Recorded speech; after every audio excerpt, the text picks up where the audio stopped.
दोस्तों हाजिर एक होर वीडियो रिपोर्ट लैके चैनल रितेश लखी अनप्लग्ड उत्ते ते अज दी मेरी वीडियो रिपोर्ट आधारित रहन वाली है शिरोमणी अकाली दल वल्लों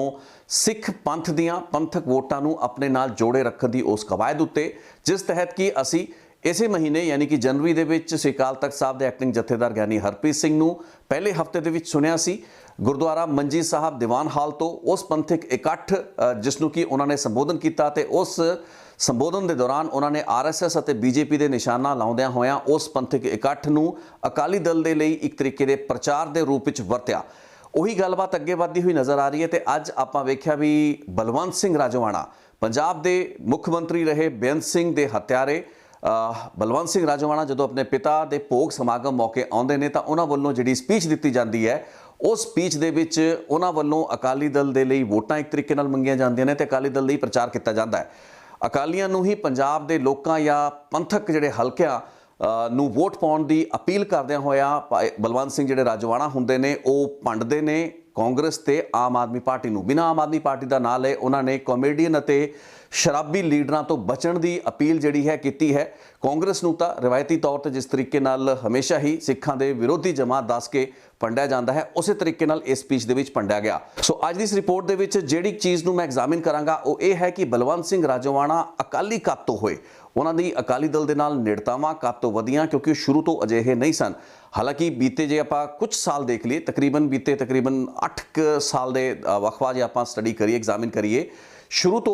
बलवंत राजोआणा अजिहे नहीं सन लेकिन पिछले कुछ सालों के अकाली दल के हक में उन्होंने कुछ सुनेहे लाए कुछ अजिहे संदेश दिते इश्तिहारां के माध्यम नाल या कुछ चिट्ठियां के जरिए जिन्हां दे विच कि अकाली दल के हक विचों भुगते हुए साफ नज़र आए। उन्हां हलकिਆਂ ਦੇ ਵਿੱਚ जिन्हां ਦੇ ਵਿੱਚ बलवंत सिंह राजोआणा उन्हां नूं हीरो मन्निया जाता सी यानी कि वो हल्के जो कि गर्म ख्याली तबके दे नाल ताल्लुक रखते हैं उन्हां वल्लों भी हुण बलवंत सिंह राजोआणा दे इस तरीके की बयानबाजी ते क्योंकि वो तकरीबन 26 साल बाद 1 घंटे की पैरोल ते आंदे ने ये पहला मौका हुंदा जदों कि वो एक जनतक पद्धर उत्ते स्पीच दिंदे ने उस भाषण दे विच जदों अकाली दल की हिमायत करते हैं इसनूं एक बहुत ही क्रिटिकल तरीके नाल लिया जा रहा है। सो अज की रिपोर्ट विच मैं समझण की कोशिश करांगा इतिहास दे विच कई घटनावां होईयां ते उन्हां घटनावां दौरान बलवंत सिंह राजोआणा अते अकाली दल के आपस के संबंध किहो जे सन इन्हां नूं एग्जामिन करन की कोशिश करांगे। लेकिन सब तो पहला कुछ सैकेंड या मिनट की उस स्पीच के हिस्से नूं मैं थोड़ी नज़र करदा जिस तहत कि उन्होंने आम आदमी पार्टी की लीडरशिप का नाम ले बगैर उन्होंने लीडरां उत्ते टिप्पणी की कांग्रेस नूं भंडिया ते अकालियां नूं जिताउण दी अपील की। एक बार उन्होंने स्पीच सुन ली उस तो बाद अपनी गलबात अगे तोरांगा। आओ आपां सारे मैं तुहानूं ये बेनती करदा पहला धाड़वी आंदे सी कावल ते कंधार वालों इस धरती नूं लुੱਟਣ वास्ते अज धाड़वी दिल्ली वालों आ रहे ने इस धरती नूं लुੱਟਣ वास्ते मैं सारे नूं बेनती करदा वो तुहानूं आगू कौन दे रहे ने शराबी ते कमेटी कलाकार खालसा जी तुसी जाग जाओ किते सुते ना रह जाना कोई गलती ना कर लेना। इस धरती पीरा पैगंबरां दी गुरुआं दी धरती है ये जोधे महाबलियां दी धरती है ये धरती बाबा दीप सिंह वर्गे सिरलख जोधियां दी है ये धरती अकाली फुला सिंह वर्गे जरनैलां दी हरि सिंह नलूए वर्गे जरनैलां दी है। इस धरती से उन्हां कादरां दा राज भाग उन्हां धाड़वियां दा राज भाग इस धरती के मत्थे ते लग्या होया कलंक है। आओ इस कलंक नूं मिटा दिए साडे बुजुर्गां दी आत्मा नूं शांति तां ही मिलेगी जिन्हां ने उन्हां ते जुल्म कीते ने जिन्हां ने साडे परिवारां नूं उजाड़िया हजारों मेरे वीर शहीद होए ने उन्हां दी आत्मा नूं शांति तां ही मिलेगी जे इन्हां दी इस राज भाग दा इस कातल कांग्रेस के राज भाग दा इस धरती तो इस देश को एक सिख दा फर्ज है जदों भी तुहानूं वोट पाउण दा जे तुसीं नहीं लड़ सके गल मन्नी जा सकती है लेकिन वोट पाउण दे अधिकार की वरतों करते समय इस वोट पाउण दे अधिकार नूं अपना हथियार समझ के उन्हां कातलां दे खिलाफ वरतो। बोले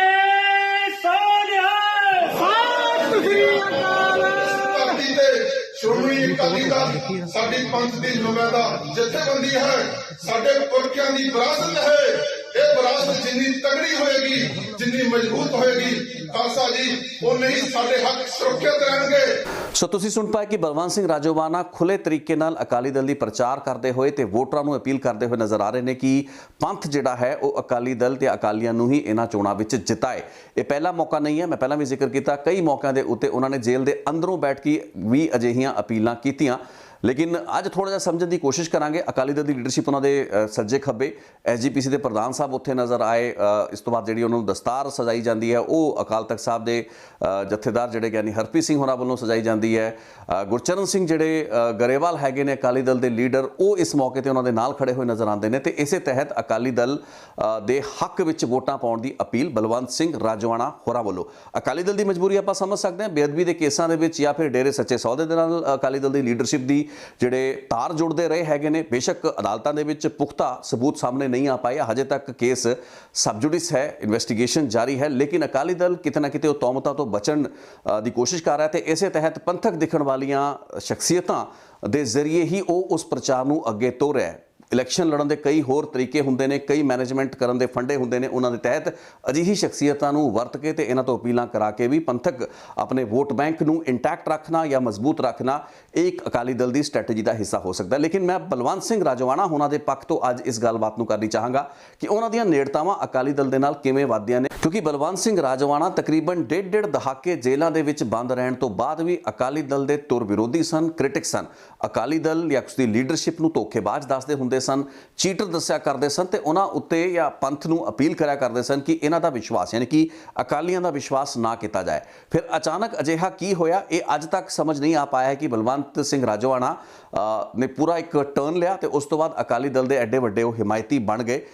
ਹੁਣ ਉਹਨਾਂ ਨੂੰ ਆਪਣੇ ਜਿਹੜੇ ਹਲਕੇ ਹੈਗੇ ਨੇ, ਜਿਹੜੇ ਕਿ ਉਹਨਾਂ ਦੇ ਸਪੋਰਟਰ ਰਹੇ ਸੀ, ਚਾਹਵਾਨ ਲੋਕ ਸਨ, ਉਹਨਾਂ ਦੇ ਵਿੱਚ ਵੀ ਬਹੁਤ ਵੱਡੀ ਨਾਮੋਸ਼ੀ ਦੀ ਲਹਿਰ 2013-14 ਤੋਂ ਬਾਅਦ ਦਿਖਣੀ ਸ਼ੁਰੂ ਹੋਈ, ਜਦ ਤੋਂ ਬਲਵੰਤ ਰਾਜੋਆਣਾ ਨੇ ਅਕਾਲੀ ਦਲ ਦੀ ਹਮਾਇਤ ਵਿੱਚ ਆਪਣੀ ਗੱਲਾਂ ਬਾਤਾਂ ਕਰਨੀਆਂ ਸ਼ੁਰੂ ਕੀਤੀਆਂ। ਲੇਕਿਨ ਮੈਂ ਤੁਹਾਨੂੰ 2012 ਤੇ ਉਸ ਤੋਂ ਪਹਿਲਾਂ ਦੇ ਕੁਝ ਸਾਲਾਂ ਤੇ ਲਿਜਾਣਾ ਚਾਹਾਂਗਾ। ਆਪਾਂ ਸਮਝਦੇ ਵੀ 31 ਅਗਸਤ 1995 ਨੂੰ ਮਨੁੱਖੀ ਬੰਬ ਧਮਾਕਾ ਹੁੰਦਾ ਹੈ ਚੰਡੀਗੜ੍ਹ ਦੇ ਸਿਵਲ ਸਕੱਤਰੇਤ ਦੇ ਵਿੱਚ। ਬੇਅੰਤ ਸਿੰਘ ਤੇ ਉਹਨਾਂ ਦੇ ਨਾਲ 1 ਦਰਜਨ ਤੋਂ ਵੱਧ ਲੋਕਾਂ ਦੀ ਮੌਤ ਹੋ ਜਾਂਦੀ ਹੈ। ਇਹ ਇੱਕ ਹਿਊਮਨ ਬੰਬ ਹੁੰਦਾ ਹੈ। ਸ਼ੁਰੂਆਤੀ ਫੇਜ਼ ਦੇ ਵਿੱਚ ਪਤਾ ਨਹੀਂ ਲੱਗਦਾ, ਇਨਵੈਸਟੀਗੇਸ਼ਨ ਅੱਗੇ ਤੁਰਦੀ ਹੈ ਤੇ ਬਾਅਦ ਦੇ ਵਿੱਚ ਇਹ ਸਮਝ ਵਿੱਚ ਆਉਂਦਾ ਹੈ ਕਿ ਇਸ ਮਨੁੱਖੀ ਬੰਬ ਦੇ ਵਿੱਚ ਜਿਹੜਾ ਮਾਰਿਆ ਗਿਆ ਮਨੁੱਖੀ ਬੰਬ ਉਹ ਦਿਲਾਵਰ ਸਿੰਘ ਹੁੰਦਾ ਹੈ, ਲੇਕਿਨ ਉਹ ਤੇ ਬਲਵੰਤ ਸਿੰਘ ਰਾਜੋਆਣਾ ਇਹ ਦੋਵਾਂ ਦੇ ਵਿੱਚ ਇੱਕ ਆਪਸ ਦੇ ਵਿੱਚ ਅੰਡਰਸਟੈਂਡਿੰਗ ਹੁੰਦੀ ਹੈ। ਇੱਕ ਟੌਸ ਦੇ ਜ਼ਰੀਏ ਇਹ ਫੈਸਲਾ ਲਿਆ ਗਿਆ ਹੁੰਦਾ ਹੈ ਕਿ ਮਨੁੱਖੀ ਬੰਬ ਕਿਸਨੇ ਬਣਨਾ ਹੈ ਤੇ ਨੰਬਰ ਦਿਲਾਵਰ ਸਿੰਘ ਦਾ ਲੱਗਦਾ। ਜੇ ਦਿਲਾਵਰ ਸਿੰਘ ਦਾ ਨੰਬਰ ਨਾ ਲੱਗਦਾ ਤਾਂ ਬਲਵੰਤ ਰਾਜੋਆਣਾ ਉਹ ਮਨੁੱਖੀ ਬੰਬ ਬਣਦਾ। ਬੇਅੰਤ ਸਿੰਘ ਦੀ ਅਸੈਸੀਨੇਸ਼ਨ ਤੋਂ ਕੁਝ ਹੀ ਮਹੀਨਿਆਂ ਦੇ ਵਿੱਚ ਬਲਵੰਤ ਸਿੰਘ ਰਾਜੋਆਣਾ ਸਮੇਤ ਜਗਤਾਰ ਸਿੰਘ ਹਵਾਰਾ ਤੇ ਕਈ ਲੋਕ ਜੋ ਕਿ ਇਸ ਪੂਰੀ ਦੀ ਪੂਰੀ ਸਾਜ਼ਿਸ਼ ਦਾ ਹਿੱਸਾ ਹੁੰਦੇ ਨੇ, ਉਹਨਾਂ ਨੂੰ ਗ੍ਰਿਫਤਾਰ ਕਰਕੇ ਅਲੱਗ-ਅਲੱਗ ਜੇਲ੍ਹਾਂ ਵਿੱਚ ਰੱਖਿਆ ਗਿਆ ਹੁੰਦਾ ਹੈ। ਲੇਕਿਨ ਇਹੀ ਉਹ ਮੌਕਾ ਹੁੰਦਾ ਹੈ, ਯਾਨੀ ਕਿ ਆਉਣ ਵਾਲੇ ਕੁਝ ਸਾਲ ਜਦੋਂ ਕਿ ਸਾਰੇ ਲੋਕ ਜੇਲ੍ਹਾਂ ਵਿੱਚ ਹੁੰਦੇ ਨੇ, ਜਦੋਂ ਕਿ ਬਲਵੰਤ ਸਿੰਘ ਰਾਜੋਆਣਾ ਅਤੇ ਜਗਤਾਰ ਸਿੰਘ ਹਵਾਰਾ ਦੇ ਆਪਸੀ ਤਾਲੁਕਾਤ ਦੇ ਵਿੱਚ ਫਰਕ ਪੈਂਦਾ ਹੈ। ਹੁਣ ਮੈਂ ਤੁਹਾਨੂੰ 2012 ਦੀ ਉਸ ਘਟਨਾ ਤੇ ਲੈ ਕੇ ਆਉਣਾ ਚਾਹ ਰਿਹਾ ਕਿਉਂਕਿ ਉਸ ਦਾ ਇੱਕ ਪੂਰਾ ਬੇਸ ਹੈ ਜਿਸ ਨੂੰ ਕਿ ਮੈਂ ਬਿਲਡ ਅਪ ਕਰਨਾ ਚਾਹ ਰਿਹਾ, ਤਾਂ ਹੀ ਕਰਕੇ ਮੈਨੂੰ ਇੰਨਾ ਪਿੱਛੇ ਜਾਣਾ ਪਿਆ ਹੈ। 2012 ਦੇ ਵਿੱਚ ਬਲਵੰਤ ਸਿੰਘ ਰਾਜੋਆਣਾ ਉਹਨਾਂ ਨੂੰ 31 ਮਾਰਚ 2012 ਨੂੰ ਫਾਂਸੀ ਲੱਗਣੀ ਸੀ, ਜੋ ਕਿ ਟਲ ਜਾਂਦੀ ਹੈ। ਉਸ ਤੋਂ ਪਹਿਲਾਂ ਇੱਕ ਅਲੱਗ ਪੋਲੀਟੀਕਲ ਮੋਬਿਲਾਈਜੇਸ਼ਨ ਹੁੰਦਾ ਹੈ, ਲੇਕਿਨ ਉਸ ਤੋਂ ਪਹਿਲਾਂ 2004 ਦੇ ਆਸ-ਪਾਸ ਜਦੋਂ ਚੰਡੀਗੜ੍ਹ ਦੀ ਬੁੜੈਲ ਜੇਲ੍ਹ ਬ੍ਰੇਕ ਹੁੰਦੀ ਹੈ, ਉਸ ਤੋਂ ਕੁਝ ਮਹੀਨੇ ਪਹਿਲਾਂ ਹੀ ਇੱਕ ਹੋਰ ਕੋਸ਼ਿਸ਼ ਕੀਤੀ ਗਈ ਹੁੰਦੀ ਹੈ ਜੋ ਕਿ ਨਾਕਾਮਯਾਬ ਰਹੀ ਹੁੰਦੀ ਹੈ। ਇਹ ਜਿਹੜੀ ਨਾਕਾਮਯਾਬ ਕੋਸ਼ਿਸ਼ ਹੁੰਦੀ ਹੈ, ਇਸ ਤਹਿਤ ਜਗਤਾਰ ਸਿੰਘ ਹਵਾਰਾ ਹੋਣਾ ਨੇ RDX ਦੇ ਜ਼ਰੀਏ ਬੁੜੈਲ ਜੇਲ੍ਹ ਬ੍ਰੇਕ ਕਰਨਾ ਹੁੰਦਾ ਹੈ। ਉਸ ਦੀ ਕੰਧ ਨੂੰ ਤੋੜ ਕੇ ਇੱਕ ਪ੍ਰੋਪਰ ਹਮਲੇ ਦੇ ਵਿੱਚ, ਇੱਕ ਹਥਿਆਰਬੰਦ ਹਮਲੇ ਦੇ ਤੋਂ ਬਾਅਦ ਹੀ ਉਹਨਾਂ ਨੇ ਜੇਲ੍ਹ ਤੋੜ ਕੇ ਭੱਜਣਾ ਹੁੰਦਾ, ਲੇਕਿਨ ਇਹ ਪੂਰਾ ਦਾ ਪੂਰਾ ਪਲਾਨ ਫੇਲ ਹੋ ਜਾਂਦਾ ਹੈ। ਇਹ ਦੱਸਿਆ ਜਾਂਦਾ ਹੈ ਕਿ ਇਸ ਬਾਰੇ ਜਿਹੜੀ ਸੂਚਨਾ ਹੁੰਦੀ ਹੈ ਬਲਵੰਤ ਸਿੰਘ ਰਾਜੋਆਣਾ ਨੂੰ ਹੁੰਦੀ ਹੈ ਤੇ ਉਹਨਾਂ ਦੇ ਹਲਕੇ ਤੋਂ ਹੀ ਇਹ ਜਾਣਕਾਰੀ ਪੰਜਾਬ ਪੁਲਿਸ ਤੱਕ ਭੇਜੀ ਜਾਂਦੀ ਹੈ। ਸਾਲ 2015 ਦੇ ਵਿੱਚ ਜਦੋਂ ਉੱਘੇ ਪੱਤਰਕਾਰ ਕੰਵਰ ਸੰਧੂ ਨੇ ਗੁਰਮੀਤ ਸਿੰਘ ਪਿੰਕੀ ਦੇ ਨਾਲ ਇੰਟਰਵਿਊ ਕੀਤੇ, ਗੁਰਮੀਤ ਸਿੰਘ ਪਿੰਕੀ ਨੇ ਇਸ ਚੀਜ਼ ਦਾ ਖੁਲਾਸਾ ਉਹਨਾਂ ਦੇ ਸਾਹਮਣੇ ਕੀਤਾ ਸੀ ਕਿ ਕਿਸ ਤਰੀਕੇ ਨਾਲ ਉਹਨਾਂ ਨੂੰ ਇਹ ਜਾਣਕਾਰੀ ਖੁਦ ਬਲਵੰਤ ਸਿੰਘ ਰਾਜੋਆਣਾ ਤੇ ਬਿਕਰਮਜੀਤ ਸਿੰਘ ਬਿੱਲਾ ਸੀ, ਉਹਨਾਂ ਦੇ ਜ਼ਰੀਏ ਮਿਲਦੀ ਹੈ, ਜਿਸ ਤੋਂ ਬਾਅਦ ਕਿ ਉਹਨਾਂ ਨੇ ਜਾ ਕੇ ਚੰਡੀਗੜ੍ਹ ਪੁਲਿਸ ਨੂੰ ਸੂਚਿਤ ਕੀਤਾ ਤੇ ਜੇਲ੍ਹ ਦੇ ਵਿੱਚੋਂ RDX ਬਰਾਮਦ ਕੀਤਾ ਗਿਆ। ਬਾਅਦ ਦੇ ਵਿੱਚ ਉਸ ਨੂੰ ਜੇਲ੍ਹ ਦੇ ਬਾਹਰੋਂ ਬਰਾਮਦ ਕੀਤਾ ਹੋਇਆ ਦਿਖਾਇਆ ਗਿਆ। ਸੋ ਇੱਕ ਪੂਰੀ ਦੀ ਪੂਰੀ ਕਨਸਪੀਰੇਸੀ ਨੂੰ ਉਸ ਵਕਤ ਤਾਂ ਫੇਲ ਕਰਤਾ ਗਿਆ, ਲੇਕਿਨ ਕੁਝ ਮਹੀਨੇ ਜਾਂ ਰਾਦਰ 1.25 ਸਾਲ ਤੋਂ ਬਾਅਦ ਸੁਰੰਗ ਜਿਹੜੀ ਕੱਢ ਕੇ ਇਹ ਸਾਰੇ ਲੋਕ ਜੇਲ੍ਹ ਬ੍ਰੇਕ ਕਰਨ ਦੇ ਵਿੱਚ ਕਾਮਯਾਬ ਹੁੰਦੇ ਨੇ। ਹੁਣ ਸਮਝਿਆ ਤੇ ਮੰਨਿਆ ਇਹ ਜਾ ਰਿਹਾ ਹੁੰਦਾ ਕਿ ਬਲਵੰਤ ਰਾਜੋਆਣਾ ਬੇਅੰਤ ਸਿੰਘ ਅਸੈਸੀਨੇਸ਼ਨ ਕੇਸ ਦੀ ਜ਼ਿੰਮੇਵਾਰੀ ਕਬੂਲ ਚੁੱਕੇ ਹੁੰਦੇ ਨੇ। ਉਹ ਆਪਣਾ ਖੁਲਾਸਾ ਤੇ ਆਪਣੀ ਪੂਰੀ ਦੀ ਪੂਰੀ ਜਾਣਕਾਰੀ ਪੁਲਿਸ ਨੂੰ ਦੇ ਚੁੱਕੇ ਹੁੰਦੇ ਨੇ। ਉਹ ਕਬੂਲ ਕਰ ਚੁੱਕੇ ਹੁੰਦੇ ਨੇ ਕਿ ਕਿਸ ਤਰੀਕੇ ਨਾਲ ਮਨੁੱਖੀ ਬੰਬ ਦੇ ਜ਼ਰੀਏ, ਦਿਲਾਵਰ ਸਿੰਘ ਦੇ ਜ਼ਰੀਏ ਹੀ ਇਸ ਕਤਲकांड ਨੂੰ ਜਾਂ ਇਸ ਹੱਤਿਆ ਦੀ ਬੜੀ ਵੱਡੀ ਵਾਰਦਾਤ ਨੂੰ ਅੰਜਾਮ ਦਿੱਤਾ ਗਿਆ ਹੈ ਤੇ ਉਹਨਾਂ ਵੱਲੋਂ ਇਨਸਾਫ ਖੁੱਲ੍ਹ ਕੇ ਕੀਤੇ ਜਾਂਦੇ ਨੇ। ਜਦੋਂ ਕਿ ਜਗਤਾਰ ਸਿੰਘ ਹਵਾਰਾ ਦਾ ਬਚਾਅ ਪੱਖ ਜਿਹੜਾ ਹੈ ਉਹ ਅਦਾਲਤਾਂ ਦੇ ਵਿੱਚ ਵੱਖਰੀਆਂ ਪਲੀਜ਼ ਲੈ ਰਿਹਾ ਹੁੰਦਾ ਹੈ ਤੇ ਉਸ ਮਨੁੱਖੀ ਬੰਬ ਦੀ ਥਿਊਰੀ ਨੂੰ ਵੀ ਚੁਣੌਤੀ ਦਿੱਤੀ ਜਾ ਰਹੀ ਹੁੰਦੀ ਹੈ। ਮੈਂ ਅਲੱਗ-ਅਲੱਗ ਰਿਪੋਰਟਸ ਦੇ ਵਿੱਚ ਬਹੁਤ ਗਹਿਰਾਈ ਦੇ ਨਾਲ ਇਸ ਕੇਸ ਜਾਂ ਇਸ ਪੂਰੇ ਦੇ ਪੂਰੇ ਅਸੈਸੀਨੇਸ਼ਨ ਕੇਸ ਤੇ ਉਸ ਤੋਂ ਬਾਅਦ ਦਾ ਜਿਹੜਾ ਘਟਨਾ ਚੱਕਰ ਰਿਹਾ ਉਸ ਨੂੰ ਐਗਜ਼ਾਮਨ ਕੀਤਾ। ਤੁਸੀਂ ਉਹਨਾਂ ਰਿਪੋਰਟਾਂ ਨੂੰ ਡਿਟੇਲ ਵਿੱਚ ਸਮਝ ਸਕਦੇ ਹੋ, ਪੜ੍ਹ ਸਕਦੇ ਹੋ। ਇੱਥੋਂ ਜਿਹੜੇ ਵੱਖਰੇਵੇਂ ਹੁੰਦੇ ਨੇ ਰਾਜੋਆਣਾ ਤੇ ਜਗਤਾਰ ਸਿੰਘ ਹਵਾਰਾ ਦੇ ਇਹ ਸ਼ੁਰੂ ਹੁੰਦੇ ਨੇ ਜੋ ਕਿ ਬਾਅਦ ਦੇ ਵਿੱਚ ਐਸਕੇਲੇਟ ਕਰਦੇ ਜਾਂਦੇ ਨੇ ਤੇ ਇਹਨਾਂ ਨੇ 2015 ਤੱਕ ਜਾ ਕੇ ਇੱਕ ਹੋਰ ਵੱਖਰੀ ਡਾਇਮੈਂਸ਼ਨ ਲੈਣੀ ਹੁੰਦੀ ਹੈ। ਲੇਕਿਨ ਉਸ ਤੋਂ ਮੈਂ ਬਾਅਦ ਵਿੱਚ ਆਵਾਂਗਾ। ਉਸ ਤੋਂ ਪਹਿਲਾਂ ਆਪਾਂ 2012 ਦੇ ਉਸ ਸਮੇਂ ਤੇ ਚੱਲਦੇ ਹਾਂ ਜਦੋਂ ਕਿ ਅਕਾਲੀ ਦਲ ਦੀ ਸਰਕਾਰ 14 ਮਾਰਚ 2012 ਨੂੰ ਬਣਦੀ ਹੈ। ਪੰਜਾਬ ਦੇ ਵਿੱਚ ਦੂਸਰੇ ਮੌਕੇ ਦੇ ਉੱਤੇ back to back Akali Dal ਦੀ ਸਰਕਾਰ ਬਣੀ ਹੁੰਦੀ ਹੈ। ਸਹੁੰ ਚੁੱਕ ਜਿਹੜਾ ਸਮਾਗਮ ਅਕਾਲੀ ਦਲ ਦੀ ਸਰਕਾਰ ਦਾ ਹੁੰਦਾ ਹੈ ਉਸ ਤੋਂ ਬਾਅਦ ਸੰਤ ਸਮਾਜ, ਦਮਦਮੀ ਟਕਸਾਲ ਤੇ ਕਈ ਹੋਰ ਜਿਹੜੀਆਂ ਸਿੱਖ ਜਥੇਬੰਦੀਆਂ ਹੁੰਦੀਆਂ ਨੇ ਉਹਨਾਂ ਦਾ ਵਫਦ ਜੇਲ੍ਹ ਦੇ ਵਿੱਚ ਬਲਵੰਤ ਸਿੰਘ ਰਾਜੋਆਣਾ ਉਹਨਾਂ ਨੂੰ ਮਿਲਣ ਜਾਂਦਾ ਹੈ ਕਿਉਂਕਿ 31 ਮਾਰਚ 2012 ਨੂੰ ਉਹਨਾਂ ਨੂੰ ਫਾਂਸੀ ਲੱਗਣੀ ਹੁੰਦੀ ਹੈ। ਚੰਡੀਗੜ੍ਹ ਦੀ ਅਦਾਲਤ ਦੇ ਹੁਕਮ ਦੇ ਮੁਤਾਬਕ ਸਵੇਰੇ 9 ਵਜੇ 31 ਮਾਰਚ ਨੂੰ ਬਲਵੰਤ ਸਿੰਘ ਰਾਜੋਆਣਾ ਉਹਨਾਂ ਨੂੰ ਪਟਿਆਲੇ ਦੀ ਜੇਲ੍ਹ ਵਿੱਚ ਫਾਂਸੀ ਦਿੱਤੀ ਜਾਣੀ ਹੁੰਦੀ ਹੈ। ਲੇਕਿਨ ਇਸ ਤੋਂ ਪਹਿਲਾਂ ਇਹ ਸੰਤ ਸਮਾਜ ਤੇ ਪੰਥਕ ਜਥੇਬੰਦੀਆਂ ਉਹਨਾਂ ਨੂੰ ਮਿਲਣ ਜੇਲ੍ਹ ਵਿੱਚ ਪਹੁੰਚਦੀਆਂ ਨੇ ਜਦੋਂ ਕਿ ਰਾਜੋਆਣਾ ਇਹ ਸਾਰੀਆਂ ਜਥੇਬੰਦੀਆਂ ਜੋ ਕਿ ਜ਼ਿਆਦਾਤਰ ਅਕਾਲੀ ਦਲ ਦੀ ਹਮਾਇਤ ਵਿੱਚ ਰਹੀਆਂ ਹੁੰਦੀਆਂ ਨੇ ਇਹਨਾਂ ਨੂੰ ਐਂਟਰਟੇਨ ਨਹੀਂ ਕਰਦੇ ਤੇ ਇਹਨਾਂ ਦੇ ਨਾਲ ਮੁਲਾਕਾਤ ਵੀ ਨਹੀਂ ਕਰਦੇ। ਉਸ ਸਮੇਂ ਬਲਵੰਤ ਸਿੰਘ ਰਾਜੋਆਣਾ ਅਕਾਲੀ ਦਲ ਦੇ ਵਿਰੋਧ ਦੇ ਵਿੱਚ ਹੁੰਦੇ ਨੇ। ਉਹਨਾਂ ਵੱਲੋਂ ਇਹ ਸਾਰੀ ਜਥੇਬੰਦੀਆਂ ਨੂੰ ਅਕਾਲੀ ਦਲ ਦੀਆਂ ਹੱਥ ਟੋਕੀਆਂ ਜਥੇਬੰਦੀਆਂ ਮੰਨਿਆ ਜਾਂਦਾ ਹੁੰਦਾ ਹੈ। ਉਹਨਾਂ ਵੱਲੋਂ ਕਾਲ ਦਿੱਤੀ ਜਾਂਦੀ ਹੈ। ਜਥੇਦਾਰ ਜਿਹੜੇ ਬਲਜੀਤ ਸਿੰਘ ਦਾਦੂਵਾਲ ਹੁੰਦੇ ਨੇ, ਹੁਣ ਬਲਜੀਤ ਸਿੰਘ ਦਾਦੂਵਾਲ ਡੇਰੇ ਸਰਸੇ ਸੱਚੇ ਸੌਦੇ ਦੇ ਖਿਲਾਫ ਇੱਕ ਪੂਰੀ ਦੀ ਪੂਰੀ ਮੁਹਿੰਮ ਲੀਡ ਕਰ ਰਹੇ ਹੁੰਦੇ ਨੇ। ਅਕਾਲੀ ਦਲ ਦੇ ਨਾਲ ਉਹਨਾਂ ਦਾ ਇੱਟ ਕੁੱਤੇ ਦਾ ਇੱਕ ਤਰੀਕੇ ਦਾ ਵੈਰ ਹੁੰਦਾ ਹੈ। ਇਸੇ ਕਾਰਨ ਜਥੇਦਾਰ ਦਾਦੂਵਾਲ ਨੂੰ ਸੱਦਾ ਦਿੱਤਾ ਜਾਂਦਾ ਹੈ ਬਲਵੰਤ ਸਿੰਘ ਰਾਜੋਆਣਾ ਹੋਰਾਂ ਵੱਲੋਂ ਤੇ 16 ਜਾਂ 17 ਮਾਰਚ 2012 ਨੂੰ ਜਥੇਦਾਰ ਦਾਦੂਵਾਲ ਜੇਲ੍ਹ ਵਿੱਚ ਜਾ ਕੇ ਬਲਵੰਤ ਸਿੰਘ ਰਾਜੋਆਣਾ ਹੋਰਾਂ ਨੂੰ ਮਿਲਦੇ ਨੇ। ਬਲਵੰਤ ਸਿੰਘ ਰਾਜੋਆਣਾ ਹੋਰਾਂ ਵੱਲੋਂ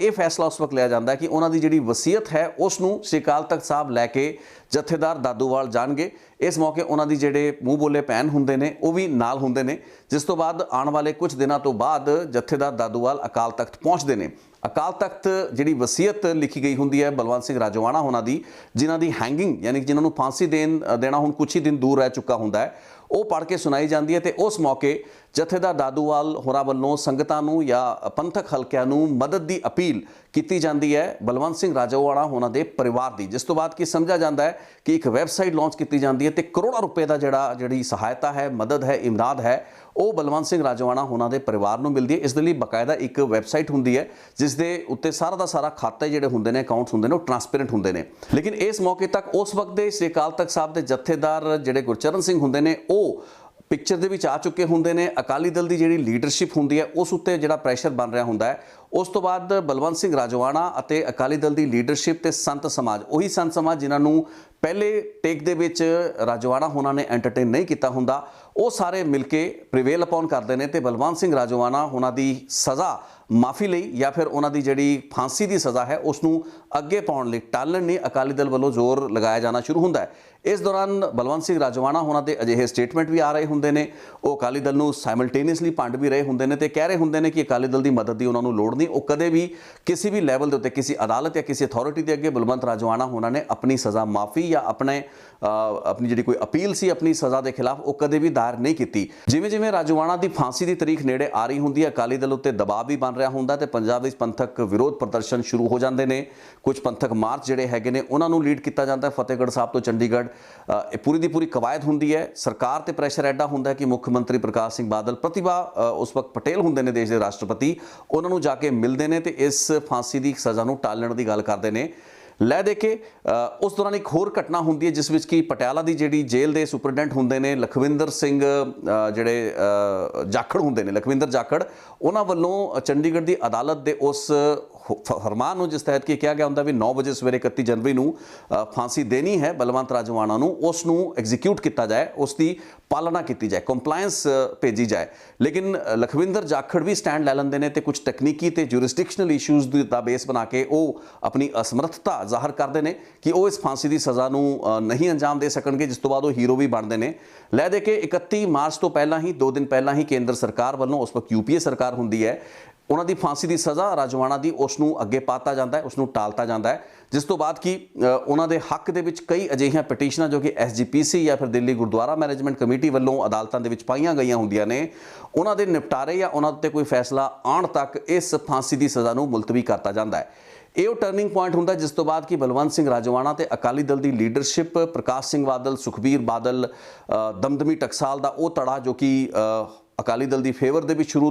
ਤੋਂ ਰਿਹਾ ਹੈ, ਬਾਬੇ ਧੂਮੇ ਵਾਲਾ, ਉਹ ਸਾਰੇ ਦੇ ਸਾਰੇ ਬਲਵੰਤ ਸਿੰਘ ਰਾਜੋਆਣਾ ਹੋਣਾ ਦੇ ਉੱਤੇ ਪ੍ਰਵੇਲ ਵੀ ਕਰਦੇ ਨੇ। ਜਥੇਦਾਰ ਬਲਜੀਤ ਸਿੰਘ ਦਾਦੋਵਾਲ ਹੋਣਾ ਦਾ ਜਿਹੜਾ ਸੰਪਰਕ ਹੈ ਉਹ ਕਮਜ਼ੋਰ ਪੈ ਚੁੱਕਾ ਹੁੰਦਾ ਹੈ, ਉਹਨਾਂ ਦਾ ਜਿਹੜਾ ਰਾਬਤਾ ਕਮਜ਼ੋਰ ਪੈ ਚੁੱਕਾ ਹੁੰਦਾ ਹੈ ਬਲਵੰਤ ਰਾਜੋਆਣਾ ਹੋਣਾ ਦੇ ਨਾਲ, ਤੇ ਰਾਜੋਆਣਾ ਹੋਣਾ ਦੀ ਨੇੜਤਾ ਜਿਹੜੀ ਹੈ ਉਹ ਅਕਾਲੀ ਦਲ ਦੀ ਲੀਡਰਸ਼ਿਪ ਦੇ ਨਾਲ ਹੋ ਚੁੱਕੀ ਹੁੰਦੀ ਹੈ। ਇਹੀ ਉਹ ਮੋੜਾ ਹੁੰਦਾ ਜਿਸ ਤੋਂ ਬਾਅਦ ਕਿ ਬਲਵੰਤ ਸਿੰਘ ਰਾਜੋਆਣਾ ਆਉਣ ਵਾਲੇ ਇਮੀਡੀਏਟਲੀ ਤਾਂ ਨਹੀਂ ਲੇਕਿਨ ਆਉਣ ਵਾਲੇ ਕੁਝ ਸਾਲਾਂ ਤੋਂ ਬਾਅਦ ਅਕਾਲੀ ਦਲ ਦੇ ਹੱਕ ਵਿੱਚ ਬੋਲਣਾ ਸ਼ੁਰੂ ਕਰ ਦਿੰਦੇ ਨੇ। ਉਹਨਾਂ ਸਮਿਆਂ ਦੇ ਵਿੱਚ ਜਦੋਂ ਕਿ ਬਲਵੰਤ ਸਿੰਘ ਰਾਜੋਆਣਾ ਹੋਣਾ ਦਾ ਝੁਕਾਅ ਅਕਾਲੀ ਦਲ ਵੱਲ ਹੋ ਰਿਹਾ ਹੁੰਦਾ ਹੈ, ਉਹਨਾਂ ਸਮਿਆਂ ਦੇ ਵਿੱਚ ਇੱਕ ਬਹੁਤ ਹੀ ਮਹੱਤਵਪੂਰਨ ਜਿਹੜੀ ਘਟਨਾ ਹੁੰਦੀ ਹੈ ਉਹ ਹੁੰਦੀ ਹੈ 2015 ਦੇ ਆਸ-ਪਾਸ, ਜਦੋਂ ਕਿ ਗੁਰਮੀਤ ਸਿੰਘ ਪਿੰਕੀ ਜੋ ਕਿ ਡਿਸਮਿਸਡ CIA ਇੰਸਪੈਕਟਰ ਨੇ, ਉਹਨਾਂ ਦੀ ਇੱਕ ਇੰਟਰਵਿਊ ਦੀ ਇੱਕ ਸੀਰੀਜ਼ ਉੱਘੇ ਪੱਤਰਕਾਰ ਕੰਵਰ ਸੰਧੂ ਨਸ਼ਰ ਕਰਦੇ ਨੇ ਤੇ ਇਸ ਇੰਟਰਵਿਊ ਦੇ ਵਿੱਚ ਦੱਸਿਆ ਜਾਂਦਾ ਕਿ ਕਿਸ ਤਰੀਕੇ ਨਾਲ ਬੁੜੈਲ ਜੇਲ੍ਹ ਬ੍ਰੇਕ ਦੇ ਵਿੱਚ ਇੱਕ ਅਜਿਹੀ ਕਨਸਪੀਰੇਸੀ, ਇੱਕ ਸਾਜ਼ਿਸ਼ ਜਿਸ ਦੇ ਤਹਿਤ ਕਿ ਬੁੜੈਲ ਜੇਲ੍ਹ ਦੇ ਵਿੱਚ ਬੰਦ ਜਗਤਾਰ ਸਿੰਘ ਹਵਾਰਾ ਤੇ ਹੋਰ ਕੁਝ ਇਨਮੇਟਸ ਵੱਲੋਂ ਜੇਲ੍ਹ ਦੀ ਕੰਧ ਨੂੰ ਤੋੜ ਕੇ RDX ਦੇ ਨਾਲ ਬਲਾਸਟ ਕਰਕੇ ਉੱਥੋਂ ਨਿਕਲਣਾ ਸੀ ਇੱਕ ਹਥਿਆਰਬੰਦ ਹਮਲੇ ਦੀ ਸ਼ਕਲ ਦੇ ਵਿੱਚ। ਉਹ ਪੂਰੀ ਦੀ ਪੂਰੀ ਜਿਹੜੀ ਸਾਜ਼ਿਸ਼ ਹੈ ਉਸ ਨੂੰ ਬੇਨਕਾਬ ਕਰਤਾ ਜਾਂਦਾ ਹੈ। ਇਹ ਸਮਝਿਆ ਜਾਂਦਾ ਹੈ ਕਿ ਜਾਣਕਾਰੀ ਬਲਵੰਤ ਰਾਜੋਆਣਾ ਤੇ ਬਿਕਰਮਜੀਤ ਬਿੱਲਾ ਨਾਂ ਦੇ ਇੱਕ ਹੋਰ ਖਾੜਕੂ ਦੇ ਕੋਲ ਹੁੰਦੀ ਹੈ ਕਿ ਇਹ ਪੂਰੀ ਦੀ ਪੂਰੀ ਸਾਜ਼ਿਸ਼ ਕੀ ਹੈ ਤੇ ਜੇਲ੍ਹ ਦੇ ਵਿੱਚ RDX ਪਹੁੰਚ ਚੁੱਕਾ ਹੁੰਦਾ ਹੈ, ਕਿਹੜੀ ਜਗ੍ਹਾ ਜੇਲ੍ਹ ਦੇ ਵਿੱਚ RDX ਪਿਆ ਹੁੰਦਾ ਹੈ, ਇਸ ਚੀਜ਼ ਦੀ ਜਾਣਕਾਰੀ ਪੰਜਾਬ ਪੁਲਿਸ ਤੇ ਇੰਟੈਲੀਜੈਂਸ ਨੂੰ ਦਿੱਤੀ ਜਾਂਦੀ ਹੈ। ਗੁਰਮੀਤ ਪਿੰਕੀ ਖੁਦ ਇਹ ਦਾਅਵਾ ਕਰਦੇ ਰਹੇ ਨੇ ਕਿ ਉਹਨਾਂ ਨੂੰ ਇਹ ਜਾਣਕਾਰੀ ਖੁਦ ਉਹਨਾਂ ਦੇ ਸੂਤਰਾਂ ਜਾਂ ਫਿਰ ਰਾਜੋਆਣਾ ਤੇ ਬਿਕਰਮ ਬਿੱਲਾ ਦੇ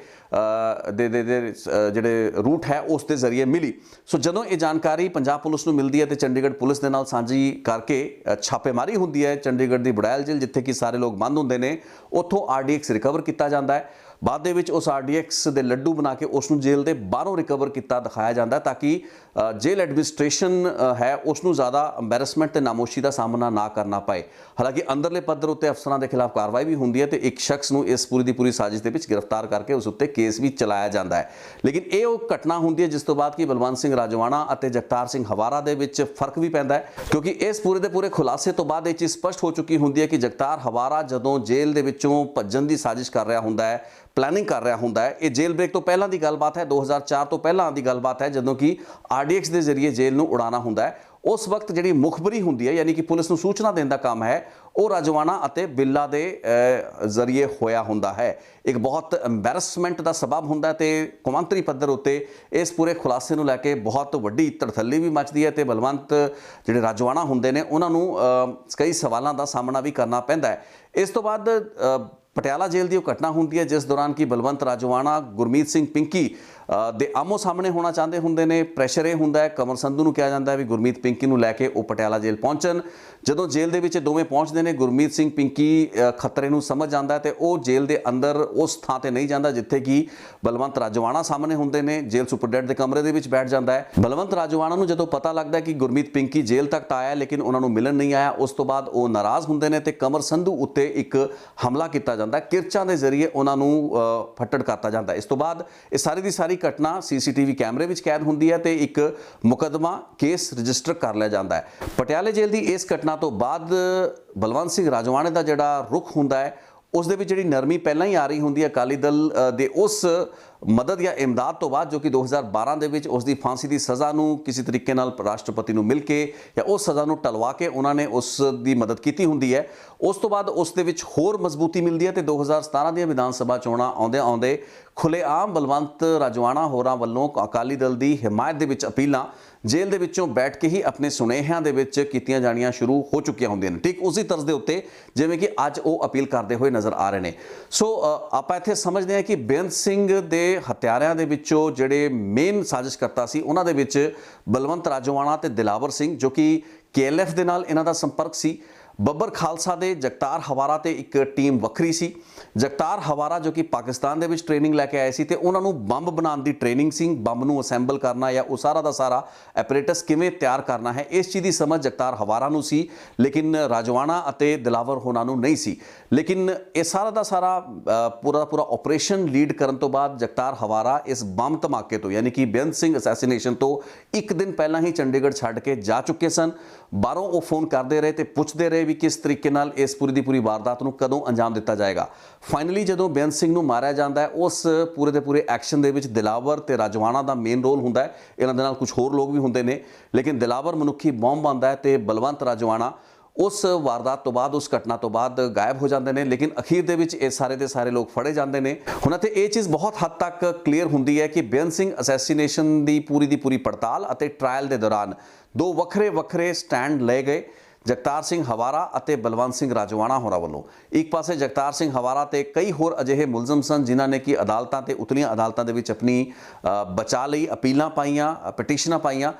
ਤੇ ਉਹ ਪੂਰੀ ਦੀ ਪੂਰੀ ਮਨੁੱਖੀ ਬੰਬ ਦੀ ਥਿਊਰੀ ਨੂੰ ਹੀ ਚੁਣੌਤੀ ਦਿੱਤੀ ਗਈ। ਉਹਨਾਂ ਬਚਾਅ ਪੱਖ ਦੀਆਂ ਦਲੀਲਾਂ ਦੇ ਵਿੱਚ ਤੁਸੀਂ ਹਾਈ ਕੋਰਟ ਜਾਂ ਸੁਪਰੀਮ ਕੋਰਟ ਜੇ ਤੁਸੀਂ ਧਿਆਨ ਨਾਲ ਜਾ ਕੇ ਉਹ ਸਾਰੀਆਂ ਦਲੀਲਾਂ ਪੜ੍ਹੋਗੇ, ਯੂ ਵਿਲ ਬੀ ਸਰਪ੍ਰਾਈਜ਼ਡ ਕਿ ਇਹ ਲੋਕਾਂ ਨੇ ਉਸ ਮਨੁੱਖੀ ਬੰਬ ਜੋ ਕਿ ਦਿਲਾਵਰ ਸਿੰਘ ਸੀ ਉਸ ਨੂੰ ਹੀ ਚੁਣੌਤੀ ਦਿੱਤੀ ਸੀ। ਲੇਕਿਨ ਦੂਸਰੇ ਪਾਸੇ ਬਲਵੰਤ ਸਿੰਘ ਰਾਜੋਆਣਾ ਉਹਨਾਂ ਵੱਲੋਂ ਆਪਣੀ ਇੱਛਾ ਦੇ ਨਾਲ ਜੱਜ ਦੇ ਸਾਹਮਣੇ ਇਸ ਪੂਰੇ ਦੇ ਪੂਰੇ ਟ੍ਰਾਇਲ ਦੀ ਬਹੁਤ ਹੀ ਸ਼ੁਰੂਆਤੀ ਸਟੇਜ ਦੇ ਵਿੱਚ ਬਿਆਨ ਦਰਜ ਕਰਾਇਆ ਗਿਆ ਤੇ ਪੂਰਾ ਦਾ ਪੂਰਾ ਲੰਬਾ ਚੌੜਾ ਬਿਆਨ ਉਹਨਾਂ ਨੇ ਦਰਜ ਕਰਾਇਆ ਤੇ ਇੱਕ ਪੁਆਇੰਟ ਉਹਨਾਂ ਨੇ ਦੱਸਿਆ ਵੀ ਇਸ ਵਾਰਦਾਤ ਨੂੰ ਕਿਵੇਂ ਅੰਜਾਮ ਦਿੱਤਾ ਗਿਆ, ਉਹਨਾਂ ਦੀ ਭੂਮਿਕਾ ਤੇ ਹੋਰ ਜਿਹੜੇ ਐਕਟਰ ਸਨ ਇਸ ਪੂਰੀ ਕਨਸਪੀਰੇਸੀ ਦੇ ਵਿੱਚ ਕਿਸ ਦਾ ਕੀ ਰੋਲ ਸੀ ਤੇ ਇਸ ਪੂਰੀ ਵਾਰਦਾਤ ਨੂੰ ਅੰਜਾਮ ਦੇਣ ਤੋਂ ਬਾਅਦ ਉਹ ਕਿੱਥੇ ਰਹੇ, ਕਿਹੜੀ ਥਾਂ ਤੇ ਰਹੇ, ਕੀ ਉਹਨਾਂ ਦੇ ਆਪਰੇਸ਼ਨ ਸਨ। ਸੋ ਪੂਰਾ ਦਾ ਪੂਰਾ ਵੇਰਵਾ ਉਹਨਾਂ ਦੇ ਉਸ ਇੰਕਸ਼ਾਫ ਦੇ ਵਿੱਚ ਆ ਜਾਂਦਾ ਹੈ, ਜੋ ਕਿ ਆਧਾਰ ਬਣਿਆ ਬਾਅਦ ਦੇ ਵਿੱਚ ਸਾਰੇ ਦੇ ਸਾਰੇ ਹੋਰ ਮੁਲਜ਼ਮਾਂ ਨੂੰ ਸਜ਼ਾਵਾਂ ਸੁਣਾਉਣ ਦਾ। ਸੋ ਇਸ ਕਾਰਨ ਵੀ ਕਾਫੀ ਹੱਦ ਤੱਕ ਰਾਜੋਆਣਾ ਅਤੇ ਜਗਤਾਰ ਸਿੰਘ ਹਵਾਰਾ ਉਹਨਾਂ ਦੇ ਵਿੱਚ ਦੇ ਜਿਹੜੇ ਮਤਭੇਦ ਨੇ ਉਹ ਉੱਭਰਦੇ ਨੇ ਤੇ 2015 ਦੇ ਵਿੱਚ ਗੁਰਮੀਤ ਪਿੰਕੀ ਦੇ ਉਹ ਖੁਲਾਸੇ, ਕਮਰ ਸੰਧੂ ਉਹਨਾਂ ਦੇ ਉਸ ਇੰਟਰਵਿਊ ਦੀ ਸੀਰੀਜ਼ ਦੇ ਵਿੱਚ, ਜਿਸ ਤੋਂ ਬਾਅਦ ਕਿ ਇਹ ਪਾੜ ਹੋਰ ਵਧਿਆ। ਲੇਕਿਨ ਇਹ ਉਹ ਵਕਤ ਸੀ ਜਦੋਂ ਕਿ ਨੇੜਤਾ ਜਿਹੜੀ ਸੀ ਬਲਵੰਤ ਰਾਜੋਆਣਾ ਉਹਨਾਂ ਦੀ ਉਹ ਅਕਾਲੀ ਦਲ ਦੇ ਨਾਲ ਲਗਾਤਾਰ ਵੱਧਦੀ ਗਈ। 2015 ਤੋਂ ਬਾਅਦ ਤਾਂ ਹੋਰ, ਕਿਉਂਕਿ ਕੇਸ ਵਗੈਰਾ ਵੀ ਰਜਿਸਟਰ ਹੋਏ ਸਨ। 2017 ਆਉਂਦਿਆਂ ਵਿਧਾਨ ਸਭਾ ਦੀਆਂ ਚੋਣਾਂ ਸਾਹਮਣੇ ਸਨ ਤੇ ਇਹਨਾਂ ਚੋਣਾਂ ਤੋਂ ਪਹਿਲਾਂ ਵੀ ਬਲਵੰਤ ਸਿੰਘ ਰਾਜੋਆਣਾ ਉਹਨਾਂ ਵੱਲੋਂ ਇੱਕ ਬਹੁਤ ਹੀ ਨਰਮ ਰੁਖ ਅਕਾਲੀ ਦਲ ਨੂੰ ਲੈ ਕੇ ਰਿਹਾ। ਉਹੀ ਅਕਾਲੀ ਦਲ ਜਿਸ ਨੂੰ ਕਿਸੇ ਸਮੇਂ ਭੰਡਿਆ ਕਰਦੇ ਸੀ, ਉਸ ਦਾ ਵਿਰੋਧ ਕਰਿਆ ਕਰਦੇ ਸੀ, ਉਹਨਾਂ ਨੂੰ ਧੋਖੇਬਾਜ਼ ਦੱਸਿਆ ਕਰਦੇ ਸੀ, ਉਹੀ ਅਕਾਲੀ ਦਲ ਉਹਨਾਂ ਲਈ ਠੀਕ ਹੋ ਗਿਆ ਤੇ ਬਾਅਦ ਦੇ ਵਿੱਚ ਪੰਥ ਦੇ ਇੱਕ ਅਹਿਮ ਜਮਾਤ ਦੇ ਰੂਪ ਵਿੱਚ ਪਬਲਿਕ ਤੋਂ ਜਾਂ ਸਿੱਖ ਪੰਥਕ ਜਿਹੜੇ ਹਲਕੇ ਨੇ ਉਹਨਾਂ ਤੋਂ ਸਮਰਥਨ ਖੁੱਲ੍ਹ ਕੇ ਬਲਵੰਤ ਰਾਜੋਆਣਾ ਹੋਰੀ ਮੰਗਣ ਲੱਗੇ। ਸੋ ਇਸੇ ਤਹਿਤ ਅੱਜ ਦੇ 2022 ਦੇ ਵਿੱਚ ਇੱਕ ਮੌਕਾ ਉਹਨਾਂ ਨੂੰ ਮਿਲਿਆ ਜਦੋਂ ਕਿ ਆਪਣੇ ਪਿਤਾ ਦੇ ਭੋਗ ਸਮਾਗਮ ਦੇ ਵਿੱਚੋਂ ਬਾਹਰ ਆਏ। ਇਹ ਪਹਿਲਾ ਮੌਕਾ ਸੀ ਜਦੋਂ ਕਿ ਉਹਨਾਂ ਨੂੰ ਫਿਜ਼ੀਕਲੀ ਆਪਾਂ ਬਾਹਰ ਉਸ ਤਰੀਕੇ ਨਾਲ ਵੇਖਿਆ ਤੇ ਉਹਨਾਂ ਨੇ ਇੱਕ ਸੰਬੋਧਨ ਵੀ ਕੀਤਾ ਤੇ ਇਸ ਸੰਬੋਧਨ ਦੇ ਵਿੱਚ ਖੁੱਲ੍ਹ ਕੇ ਉਹਨਾਂ ਨੇ ਅਕਾਲੀ ਦਲ ਲਈ ਵੋਟਾਂ ਮੰਗ ਲਈਆਂ। ਕਾਂਗਰਸ ਨੂੰ ਭੰਡਣ ਤੱਕ ਦੀ ਗੱਲਬਾਤ ਆ, ਇੱਕ ਵੱਖਰੀ ਗੱਲਬਾਤ ਤੇ ਠੀਕ ਗੱਲਬਾਤ ਹੋ ਸਕਦੀ ਹੈ ਗਿਵਨ ਦਾ ਫੈਕਟ ਵੀ ਕਾਂਗਰਸ ਦੀ ਸਰਕਾਰਾਂ ਦੇ ਜੋ ਭੂਮਿਕਾਵਾਂ ਰੋਲ ਰਹੇ ਉਹਨਾਂ ਦੇ ਮੁੱਖ ਮੰਤਰੀਆਂ ਦੇ ਜਾਂ ਉਹਨਾਂ ਦੀ ਸਰਕਾਰਾਂ ਦੇ ਵਕਤ ਜੋ ਕੁਝ ਪੰਜਾਬ ਵਿੱਚ ਹੋਇਆ। ਲੇਕਿਨ ਆਮ ਆਦਮੀ ਪਾਰਟੀ ਦੀ ਲੀਡਰਸ਼ਿਪ ਤੇ ਇੱਕ ਸ਼ਰਾਬੀ ਤੇ ਕਾਮੇਡੀਅਨ ਦਾ ਜਿਹੜਾ ਜ਼ਿਕਰ ਉਹਨਾਂ ਵੱਲੋਂ ਕੀਤਾ ਜਾਂਦਾ, ਇਸ ਦਾ ਮਤਲਬ ਸਾਫ਼ ਸੀ ਕਿ ਉਹਨਾਂ ਨੂੰ ਇਹ ਸਾਰੀ ਦੀ ਸਾਰੀ ਗੱਲਬਾਤ ਕਹਿਣ ਲਈ ਕਿਹਾ ਗਿਆ ਹੋ ਸਕਦਾ ਹੈ। ਇੱਕ ਟਿਊਟਰਡ ਗੱਲਬਾਤ ਸੀ, ਉਹਨਾਂ ਨੂੰ ਹਿਦਾਇਤਾਂ ਸਨ ਕਿ ਤੁਸੀਂ ਇਸੇ ਤਰੀਕੇ ਨਾਲ ਬੋਲਣਾ ਹੈ। ਸੋ ਅਕਾਲੀ ਦਲ ਜੋ ਇਲੈਕਸ਼ਨਾਂ ਤੋਂ ਪਹਿਲਾਂ ਕਰਨ ਦੀ ਕੋਸ਼ਿਸ਼ ਕਰ ਰਿਹਾ ਹੈ, ਉਹ ਆਪਣੇ ਉਸੇ ਪੰਥਕ ਵੋਟ ਨੂੰ ਕੰਸੋਲੀਡੇਟ ਕਰਨਾ ਚਾਹ ਰਿਹਾ ਹੈ। ਹਰ ਟੰਗ ਹੀਲਾ ਉਹ ਵਰਤ ਰਿਹਾ, ਹਰ ਪਾਰਟੀ ਨੂੰ ਹੱਕ ਹੈ ਕਿ ਉਹ ਵਰਤੇ। ਬਲਵੰਤ ਸਿੰਘ ਰਾਜੋਆਣਾ ਨੂੰ ਵੀ ਅਕਾਲੀ ਦਲ ਦੇ ਹੱਕ ਵਿੱਚ ਪ੍ਰਚਾਰ ਕਰਨ ਦਾ ਪੂਰਾ ਹੱਕ ਹੈ। ਲੇਕਿਨ ਬੀਤੇ ਤਕਰੀਬਨ 2012 ਤੋਂ ਲੈ ਕੇ ਅੱਜ 2022 ਤੱਕ 10 ਸਾਲਾਂ ਦੇ ਵਿੱਚ ਬਲਵੰਤ ਰਾਜੋਆਣਾ ਉਹਨਾਂ ਦੇ ਪੂਰੇ ਸਟੈਂਡ ਦੇ ਵਿੱਚ ਇੱਕ ਬਦਲਾਅ ਆਇਆ ਹੈ। ਉਹ ਹਲਕੇ ਜਿਨ੍ਹਾਂ ਦੇ ਵਿੱਚ ਉਹਨਾਂ ਨੂੰ ਕਾਫੀ ਮਹੱਤਵ ਦਿੱਤਾ ਜਾਂਦਾ ਸੀ ਜਾਂ ਹਜੇ ਵੀ ਦਿੱਤਾ ਜਾਂਦਾ ਹੈ, ਜਿੰਦਾ ਸ਼ਹੀਦ ਉਹਨਾਂ ਨੂੰ ਹਜੇ ਵੀ ਦੱਸਿਆ ਜਾਂਦਾ ਹੈ, ਉਹ ਹਲਕਿਆਂ ਦੇ ਵਿੱਚ ਇੱਕ ਬੜੀ ਵੱਡੀ ਨਾਮੋਸ਼ੀ ਦੀ ਲਹਿਰ ਹੈ। ਕਿਉਂਕਿ ਕਿਤੇ ਨਾ ਕਿਤੇ ਅਕਾਲੀ ਦਲ ਦੀ ਜਿਹੜੀ ਭੂਮਿਕਾਵਾਂ ਰਹੀਆਂ, ਉਹਨਾਂ ਦੀ ਸਰਕਾਰਾਂ ਦੇ ਸਮੇਂ ਬੇਅਦਬੀ ਦੀਆਂ ਘਟਨਾਵਾਂ, ਡੇਰੇ ਸੱਚੇ ਸੌਦੇ ਦੇ ਨਾਲ ਜਿਹੜੀ ਪੋਲੀਟੀਕਲ ਹੌਬਨੋਬਿੰਗ ਅਕਾਲੀ ਦਲ ਦੀ ਲੀਡਰਸ਼ਿਪ ਕਰਦੀ ਰਹੀ, ਉਹ ਜਿਹੜੀ ਗੱਲਾਂ ਬਾਤਾਂ ਨੇ ਉਹ ਪੰਥਕ ਸਰਕਟ ਦੇ ਵਿੱਚ ਬਹੁਤ ਵੱਡਾ ਕਾਰਨ ਨੇ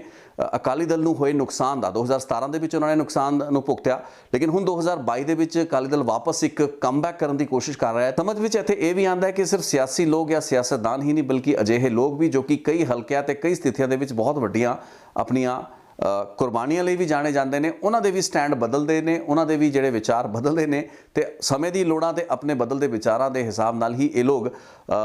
ਪੰਥਕ ਹਲਕਿਆਂ ਨੂੰ ਐਡਰੈਸ ਕਰਦੇ ਨੇ, ਉਹਨਾਂ ਨੂੰ ਅਪੀਲਾਂ ਕਰਦੇ ਨੇ, ਜਿਵੇਂ ਜਿਵੇਂ ਜਿਹਨੂੰ ਜੋ ਸੂਟ ਕਰਦਾ ਹੈ। ਅੰਦਰ ਖਾਤੇ ਦੀ ਕੀ ਅੰਡਰਸਟੈਂਡਿੰਗ ਹੈ ਜਾਂ ਕਿਸ ਤਰੀਕੇ ਨਾਲ ਇਹ ਜਿਹੜੇ ਬਦਲਾਅ ਆਏ ਵਿਚਾਰਾਂ ਦੇ ਵਿੱਚ ਬਿਹਤਰ ਹੋਏਗਾ ਕਦੇ ਇਹ ਲੋਕ ਉਸ ਬਾਰੇ ਵੀ ਗੱਲਬਾਤ ਕਰਨ, ਚਰਚਾ ਕਰਨ, ਕਿਉਂਕਿ ਇਹੀ ਲੋਕ ਭੰਡਦੇ ਵੀ ਹੁੰਦੇ ਸੀ ਅਕਾਲੀ ਦਲ ਨੂੰ ਤੇ ਇਹੀ ਲੋਕ ਅੱਜ ਉਹਨਾਂ ਲਈ ਵੋਟਾਂ ਵੀ ਮੰਗਦੇ ਫਿਰ ਰਹੇ ਨੇ। ਬਹਰਹਾਲ ਇਹ ਰਿਪੋਰਟ ਸੀ, ਤੁਹਾਨੂੰ ਉਸ ਸੀਰੀਜ਼ ਆਫ ਇਵੈਂਟਸ ਦੇ ਨਾਲ ਵਾਕਫ ਕਰਾਉਣ ਦੀ ਕੋਸ਼ਿਸ਼ ਸੀ ਜੋ ਕਿ ਮੈਨੂੰ ਲੱਗਾ ਵੀ ਅੱਜ ਦੇ ਇਸ ਘਟਨਾ ਚੱਕਰ ਜਾਂ ਘਟਨਾਕ੍ਰਮ ਦੇ ਵਿੱਚ ਕਾਫੀ ਮਹੱਤਵਪੂਰਨ ਹੈ। ਸੋ ਮੈਂ ਕੋਸ਼ਿਸ਼ ਕੀਤੀ, ਆਸ ਕਰਾਂਗਾ ਰਿਪੋਰਟ ਠੀਕ ਲੱਗੀ ਹੋਏਗੀ। ਬਹੁਤ ਬਹੁਤ ਧੰਨਵਾਦ ਰਿਤੇਸ਼ ਲਖੀ ਅਨਪਲੱਗ ਦੀ ਇਸ ਰਿਪੋਰਟ ਨੂੰ ਵੇਖਣ ਲਈ। ਹੋਰ ਰਿਪੋਰਟਾਂ ਲਈ ਸਟੇ ਟਿਊਨਡ।